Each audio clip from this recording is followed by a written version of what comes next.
Hello everyone, स्वागत है आपके अपने YouTube channel online GK GS classes पे। आज की यह क्लास जो है क्लास 12th इंग्लिश के पोएट्री सेक्शन का चैप्टर नंबर 3 का क्लास है, जिस चैप्टर का नाम है now the leaves are falling fast, जिसके राइटर हैं W.H. ऑडेन। और आप इस चैप्टर को अपनी भाषा में इस प्रकार से पढ़ेंगे कि ना ही इस चैप्टर को दोबारा पढ़ने की आवश्यकता होगी और ना ही इसके क्वेश्चन आंसर को रटने की आवश्यकता होगी। तो चलिए शुरू करते हैं। तो किसी भी चैप्टर को पढ़ने से पहले हम उसके राइटर के बारे में जानते हैं, क्योंकि उससे रिलेटेड ऑब्जेक्टिव प्रश्न जो है ज़्यादातर पूछे जाते हैं। तो आइए जान लेते हैं कुछ राइटर्स के बारे में। तो आप चैप्टर का नाम ऑलरेडी जान रहे हैं, now the leaves are falling fast. अब पत्ते तेजी से गिर रहे हैं। इसके राइटर हैं W.H. ऑडेन। इसको हमने याद कैसे आपको करवाया है वो थोड़ा जानिए। पत्ते तेजी से गिर रहे हैं, लिव्स मतलब पत्ते और फॉलिंग फास्ट मतलब कि तेजी से गिर रहे हैं। पत्ते तेजी से गिर रहे हैं और ऑडेन जो हैं चुन रहे हैं। याद हुआ, पत्ते तेजी से गिर रहे हैं और ऑडेन चुन रहे हैं। Auden means W.H. ऑडेन। तो now the leaves are falling fast chapter के राइटर कौन हो गए? ऑडेन, मतलब कि W.H. ऑडेन। Very good. अब जो है इस चैप्टर से जो है जो ऑब्जेक्टिव प्रश्न राइटर से रिलेटेड पूछे जाएंगे वो आप थोड़ा जान लीजिए। सबसे पहला प्रश्न पूछा जाएगा कि W.H. ऑडेन का पूरा नाम क्या है? तो W मीन्स विस्टन होता है, H मीन्स हग होता है और ऑडेन मीन्स ऑडेन होता है। Winston hug Odean, this is a full name of W.H. Auden. Very good. अब आपसे ऑब्जेक्टिव एक और प्रश्न पूछा जाएगा कि W.H. ऑडेन कहाँ के पोएट थे, कवि थे? तो ये जो है इनका शुरुआती जीवन ब्रिटिश में रहा, बाद में ये आके अमेरिका में बस गए। ठीक है, तो इन्हें ब्रिटिश अमेरिकन पोएट कहा जाता है। पहले ब्रिटिश के थे, बाद में ये अमेरिका में आकर बस गए। अब जो है ऑप्शन के अनुसार आपको आंसर लगाने हैं। मान के चलिए कि 4 गो ऑप्शन है, जेकरा में से एगो ब्रिटिश हईले नहीं है, खाली अमेरिका है, तो हम अमेरिका आंसर मारेंगे। अमेरिका नहीं है ऑप्शन में, 4 गो अलग अलग है और एगो उसमें से ब्रिटिश है, तो ब्रिटिश को हम लोग सही करेंगे। लेकिन ऑप्शन में ब्रिटिश और अमेरिका दोनों है, दोनों को हम लोग आंसर टिक करेंगे। ठीक है। अब जो है आपसे ऑब्जेक्टिव प्रश्न पूछेगा, now the leaves are falling fast क्या था? तो लिरिक्स है। ठीक है, now the leaves are falling fast lyrics है, याद रखिएगा। लिरिक्स मीन्स प्रगीत होता है, म्यूजिक जिसका आप कहते हैं म्यूजिक है। ठीक है। अब जो है आपसे पूछे जाएंगे W.H. ऑडेन का जन्म कब हुआ? 21 फरवरी 1907 को जो है W.H. ऑडेन का जन्म हुआ था। 21 फरवरी 1907 को। इनका मृत्यु कब हुआ? 29 फरवरी 1973 को जो 29 सितंबर 1973 को जो है इनका मृत्यु हुआ। कब? तो देखिए 29 सितंबर 1973 को मृत्यु और 21 फरवरी 1907 को जो है जन्म हुआ था। कितना साल जिए पृथ्वी पे? तो आप अनुमान लगा लीजिएगा, लगभग जो है ये 66 ईयर जो है पृथ्वी पे जिंदा रहे। अब आपसे प्रश्न पूछा जाएगा कि इन्हें पुलित्जर पुरस्कार जो है, पुलित्जर प्राइज कब दिया गया था, कब जीते थे? 1948 में। किस लिए इन्हें जो है पुलित्जर पुरस्कार दिया गया? तो द एज ऑफ एंजाइटी के लिए जो है इन्हें पुलित्जर पुरस्कार दिया गया। याद रखिएगा आप। एक और प्रश्न पूछेगा, द एज ऑफ एंजाइटी के राइटर कौन हैं? तो W.H. ऑडेन है। याद रखिएगा। ये जो है इनसे रिलेटेड ऑब्जेक्टिव प्रश्न थे जो आपसे पूछे जाएंगे, या एग्जाम में पूछे जाएं या हमारे क्लास में पूछे जाएं, ये हमारे ऐप के टेस्ट सीरीज में पूछे जाएं। अगर आप इंग्लिश जो है पढ़ रहे हैं और इंग्लिश हमने पूरा जो है प्रोज सेक्शन खत्म कर दिया है और पूरा पोएट्री सेक्शन का ये तीसरा चैप्टर है, आप जो है इन सभी का नोट्स, इन सभी का टेस्ट सीरीज आप चाहते हैं, आप अपने एप्लीकेशन SGS क्लासेस को जो है प्ले स्टोर से डाउनलोड कर सकते हैं और इस पे सभी इंग्लिश चैप्टर के objective, subjective, test series, question bank solution and model paper solution आपके अपने ऐप में जो है प्रेजेंट हैं, आप जाकर वहां से ले सकते हैं। बात हम करेंगे इस चैप्टर की, तो इस चैप्टर का जो है हम जो है आपको एक एक लाइन जो है आपकी अपनी भाषा में पढ़ाएंगे। तो हम जो है इस पे थोड़ा बात करते हैं। ये जब हम लोग कविता पढ़ेंगे तो इसमें जो है एक शाब्दिक अर्थ होगा। शाब्दिक अर्थ मतलब कि ये जो लिखा हुआ है इसका अर्थ बताएंगे, और एक जो है हम आपको बताएंगे भावार्थ, मतलब कि इस शाब्दिक अर्थ का जो है अर्थ का निकलता है। जैसे कि एगो बात आपको बोला गया कि अरे यार वो जो है उस ओकरा देख के हमर जो है दिल गदगद हो गया। तो दिल गदगद हो गया कहे के मतलब ये शाब्दिक अर्थ था। इसका अर्थ कहने का मतलब कि उससे देख के हम बहुत खुश हुए, ये जो है इसका भावार्थ हुआ। तो इसी को जो है हम लोग अपनी भाषा में पढ़ेंगे। चलिए शुरू करते हैं। सबसे पहले now the leaves are falling fast, अब पत्ते तेजी से गिर रहे हैं। Nurse's flower will not last, और जो नर्सिस फ्लावर हैं अब वो भी जो है नहीं बचेंगे। नर्सिस फ्लावर का होता है तो जब बड़े बड़े पेड़ के नीचे जो छोटे छोटे पौधे उसके जड़ के आसपास लगे हुए रहते हैं उसी को नर्सिस प्लांट कहते हैं, छोटा छोटा पौधा। तो ठीक है, याद रखिएगा। तो देखिए अब पत्ते तेजी से गिर रहे हैं, now the leaves are falling fast, nurse's flower will not last. और जो नर्सिस प्लांट हैं, जो छोटा छोटा पेड़ के नीचे जो पौधा है उसके फूल भी जो है अब नहीं बचेंगे। Nurses to the grapes are gone, और बहुत सारे नर्सिस जो हैं यानी कि छोटे छोटे जो पौधे थे वो कब्र में जा चुके हैं, मतलब कि वो जो है खत्म हो गए। ठीक है, आगे है and the prams go rolling on, और अब जो है उस छोटे छोटे पौधे के बच्चे जो हैं अब बड़े हो रहे हैं और वो भी जो है एक दिन खत्म हो जाएंगे। यहाँ पे प्रैम्स का मतलब है बच्चों की चलाने वाली गाड़ियाँ, या जब आप देखे होंगे जब आप मॉल में शॉपिंग करे जाते हैं तो सामान रखने वाला एगो गाड़ी आता है, ठेला लेके ठेलने वाला, उसी को हम लोग प्रैम्स कहते हैं। ठीक है, याद रखिएगा। ये हो गया शाब्दिक अर्थ है कि अब पत्ते तेजी से गिर रहे हैं और नर्सिस फ्लावर अब नहीं बचेंगे, और बहुत सारे नर्सिस जो हैं वो ग्रैब्स में मतलब कि खत्म हो चुके, कब्र में चल गए, और अब जो है प्रैम्स जो है जल्दी जल्दी आ रहा है, मतलब जो है गाड़ियां तेजी से चल रही है। इस शाब्दिक अर्थ हुआ, लेकिन इसका भावार्थ कुछ अलग है भाई। यानी कि पोएट कुछ अलग बात कहना चाहता है। वो क्या कहना चाहता है? Now the leaves are falling fast कहने का मतलब है कि हमारे मनुष्य जीवन में जो हमनी के समाज में बूढ़े लोग हैं वो तेजी से मर रहे हैं। बूढ़े लोग तेजी से मर रहे हैं, और नर्सिस फ्लावर मतलब कि अब जवान लोग भी जो है नहीं बचेंगे, और बहुत सारे जवान लोग भी जो है कब्र में जा चुके हैं, और बच्चे भी जो है धीरे धीरे जवान होंगे और वो भी जो है एक ना एक दिन मर जाएंगे। यही जो है ये 4 गो लाइन का कहे का मतलब था। ठीक है, आपसे एगो प्रश्न पूछेगा ऑब्जेक्टिव में, now the leaves are falling fast जो है कितने स्टैंजा का है? तो ये बात समझिएगा, इसको 5 स्टैंजा में बांटा गया है। Stanza means paragraph. 5 गो पैराग्राफ में बांटा गया है, 4-4 लाइन का 5 गो पैराग्राफ है। ठीक है, याद रखिएगा। तो ये आप समझ गए sir. Now the leaves are falling fast मतलब कि बूढ़े लोग तेजी से मर रहे हैं, जवान लोग भी अब नहीं बचेंगे, और बहुत सारे जवान लोग जो है मर चुके हैं, कब्र में जा चुके हैं, और बच्चे भी जो है धीरे धीरे जवान होंगे और वो भी एक ना एक दिन मर जाएंगे। यहाँ पे अब जो है सेकेंड स्टैंजा की बात करते हैं।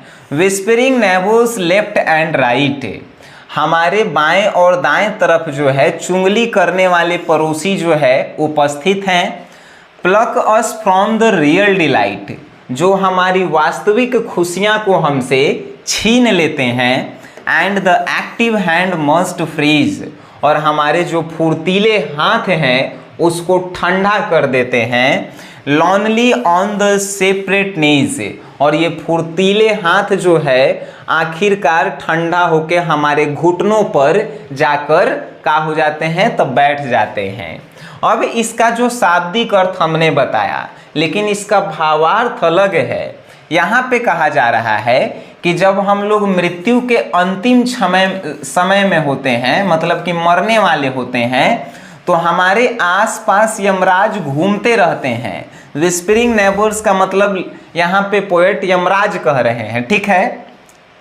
तो जब हम लोग मृत्यु के अंतिम क्षण में होते हैं तो हमारे आसपास यमराज घूमते रहते हैं, और जो हम लोगों के जितने भी हम लोग जो है जवानी में फड़फड़ा रहे थे कि हम हई कर लेंगे हऊ कर लेंगे, वो सब जो है हमसे छीन लेते हैं। मतलब हमारी वास्तविक खुशियां को जो है हमसे यमराज जो है छीन लेते हैं।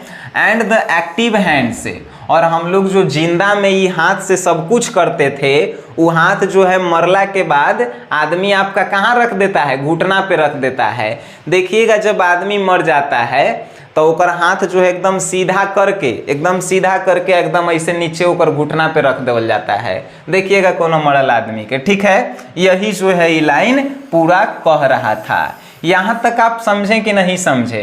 का कहा बूढ़े व्यक्ति मर रहे हैं, जवान व्यक्ति भी अब नहीं बचेंगे। बहुत सारे जवान व्यक्ति मर चुके हैं और बच्चे भी उसी रास्ते पे चल रहे हैं, यानी एक ना एक दिन मर ही जाएंगे।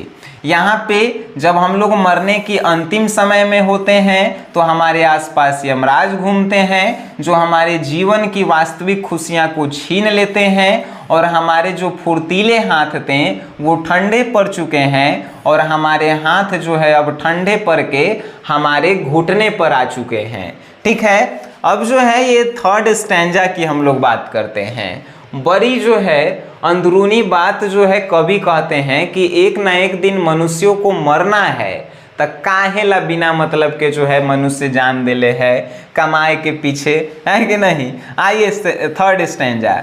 Did in hundreds at the back follow wooden in our track, यानी कि जब हम लोगों की अंतिम यात्रा, जब हम लोगों की मंजिल जो है जाती है, तो हम लोगों के डेड बॉडी के पीछे जो है लगभग 100 लोग सो होते हैं, मतलब कि आदमी होते हैं। इसका शाब्दिक अर्थ हुआ, लेकिन भावार्थ आप समझिए। यहाँ पे लेखक इस 2 लाइन का मतलब समझा रहा है कि जब हम लोग मर जाते हैं तो हम लोगों का जो है उडेन मतलब कि जब ईसाई लोग मर जाते हैं तो ओकरा बक्सा में जो है बंद करके मंजिल ले जाया जाता है, लेकिन हमनी के यहाँ का होता है 2 गो बांस काट के ले आवल जाता है, ओकरे पे लाद देवल जाता है कि नहीं। तो वही कह रहा है जब जो है मंजिल जो है अपने ट्रैक पे चलती है, मतलब अपने रास्ते पे जाते रहती है। देखे होंगे कहाँ जाती है रास्ते पे, तो हमने के घरे से मंजिल उठ के गंगा जी जाता है। तो जब मंजिल जो है अपने रास्ते पे जाती है तो उस मंजिल के पीछे पीछे जो है लगभग 100 लोग जो हैं होते हैं, 100 लोग जो है होते हैं। याद रखिएगा 100 लोग होते हैं। आर्म्स रेसेड स्टिफी टू रिप्रूव है, और उनके कंधे जो हैं, उनके कंधे उस मंजिल को उठाने के लिए बेचैन होता है। मतलब कि देखिएगा कोई मर जाता है तो 4 गो आदमी कंधा पे उठैले रहता है, और रास्ता भर में जो है बदलते रहता है सब कि ने हम इनसे बहुत ज़्यादा प्यार करते थे, हमरा लाई भगवान थे, हम इनको आखिरी कंधा देंगे। तो यह जो है लेखक कह रहा है कि सभी लोग के कंधे जो हैं मंजिल को उठाने के लिए जो है एकदम तरफड़ाइल रहता है। इन फॉल्स एटीट्यूड ऑफ लव, और वो जो आखिरी क्षण में जो प्यार दिखाते हैं वो सब फॉल्स होता है, बेकार के प्यार होता है। कहे के मतलब लेखक ये कहना चाहता है, देखिए इस पूरे 4 लाइन का हम भावार्थ आपको समझाते हैं।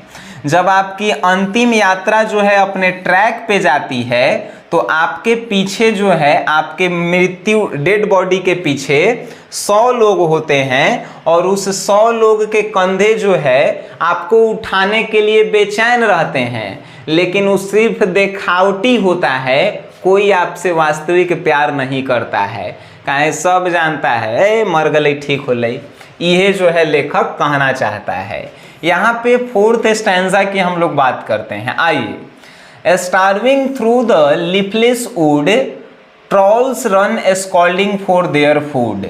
यहाँ पे इसका शाब्दिक अर्थ हम आपको बताएं तो लकड़ियों के जो हैं अब पत्ते जो हैं छिन गए हैं।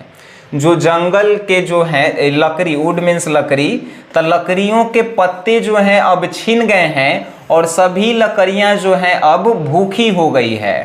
Trolls run scolding for their food, और जो ट्रॉल करने वाले लोग हैं, जो भूखे लोग हैं, वो भोजन के तलाश करने के लिए जो है अब बाहर निकल चुके हैं। ठीक है। And the nightingale is dumb, और रात में जो फितंगियां होती हैं जो भूख भाग करता है, आप देखे होंगे जो नाइटिंगल बुलबुलें हैं, मतलब कि रात में फितंगियां जो भूख भाग करती है, वो जो है अब डम्ब पड़ चुके हैं, खत्म हो चुके हैं। And the angel will not come, यहाँ पे एंगल लिखा गया है लेकिन लिखना चाहिए था एंजल। ठीक है। And the angel will not come, और अब परियां जो है हम लोगों को समझाने नहीं आती है। ये हुआ इसका शाब्दिक अर्थ, लेकिन इसका भावार्थ आपको हम बताएंगे। यहाँ पे कहल जा रहा है कि हम लोग के जो है, हम लोग के जो बड़े बुजुर्ग लोग थे वो जो हैं अब इस दुनिया से जा चुके हैं। जो हम लोगों को समझाने वाले बड़े बुजुर्ग लोग थे वो जो हैं अब इस दुनिया से जा चुके हैं। Trolls run scolding for their food, और जो भूखे लोग हैं, जो मतलबी लोग हैं, वो इस दुनिया में जो है सीधे आदमी को जो है अपना भोजन बना रहे हैं। जो सीधे आदमी है उसको जो है मतलबी लोग अपना भोजन बना रहे हैं। And the nightingale is dumb, और जो अच्छे लोग, जो कुछ अच्छे लोग इस दुनिया में बचे हुए हैं, वो भी जो है अब खत्म हो चुके हैं। मतलब अच्छे लोग जो है ना के बराबर अब इस दुनिया में हैं। And the angel will not come, और अब अच्छे लोगों को समझाने के लिए जो है ना ही ऊपर से कोई परी आती है और ना ही उनको समझाने के लिए इस पृथ्वी पर अच्छे लोग बचे हुए हैं। यही जो है लेखक इसका भावार्थ कह रहा था। आइए अब जो है 5 स्टैंजा की हम बात करते हैं। यहाँ पे कहा गया है cold, impossible and ahead. Cold मतलब कि ठंडा हो चुका है, इम्पॉसिबल मतलब कि अब जो है होखे वाला नहीं है, अहेड मतलब कि उठा हुआ नहीं है, झुक गया है। List the mountains lovely head, यहाँ पे लेखक क्या कहना चाहता है कि जो माउंटेन है, जो पहाड़ है, उसके हेड जो है, जो प्यारा सा लगता है, वो जो है अब ठंडा पड़ चुका है, वो जो है अब झुक चुका है, वो जो है अब उठने लायक नहीं है। Whose white waterfall could bless, और जो झरने में से पानी गिरती है वो जो है travellers in their last distress, वो ट्रैवल करने वाले लोगों को जो है प्यास बुझाती है। जो झरने से पानी गिरती है, माउंटेन पहाड़ के झरना से जो पानी गिरता है, वो रास्ते पे चलने वाले लोगों की जो है प्यास बुझाती है। ये जो है शाब्दिक अर्थ हुए, बट इसके भावार्थ को थोड़ा आप समझिए। यहाँ पे लेखक कहना चाहता है कि हमारे समाज के जो बड़े बुजुर्ग लोग थे, जो अपने सिर को उठा के चलते थे कि नहीं हम समाज के जो हैं का हैं तो इज्जत है, मान मर्यादा है, वो लोग जो हैं अब ठंडे पड़ चुके हैं, वो लोग जो हैं अब झुक चुके हैं, अब कुछ नहीं कर पाते हैं। Whose white waterfall could bless, और जैसे वाइट वाटरफॉल मतलब कि माउंटेन पहाड़ से जो पानी गिरती है और प्यास को बुझाती है, उसी प्रकार जो बूढ़े लोग थे जो पहले ज्ञान देते थे और रास्ते पे, अच्छे रास्ते पे चलने के लिए सिखाते थे, वो लोग अब इस दुनिया में नहीं बचे हुए हैं। यही जो है इसका कहने का भावार्थ था। ठीक है। अब हमें नहीं लगता है कि इस चैप्टर से आपको किसी भी क्वेश्चन आंसर को रटना पड़ेगा, और ना ही इस चैप्टर को दोबारा आपको किसी भी चैनल पे जाके पढ़ना पड़ेगा। इस चैप्टर के आप ऑब्जेक्टिव, सब्जेक्टिव या इसके टेस्ट सीरीज को आप ज्वाइन करना चाहते हैं, आपका अपना एक एप्लीकेशन है, उसको जो है डाउनलोड कीजिए जिसका नाम है SGS क्लासेस, और इस पे जो है आप जाकर क्लास कीजिए, ठीक है। बाकी आप वीडियो देखे हैं, वीडियो आपको वेरी गुड लगा होगा, बहुत ही अच्छा लगा होगा, तो इस वीडियो को अपने दोस्तों में शेयर जरूर करें। वीडियो देखे हैं उसके लिए धन्यवाद।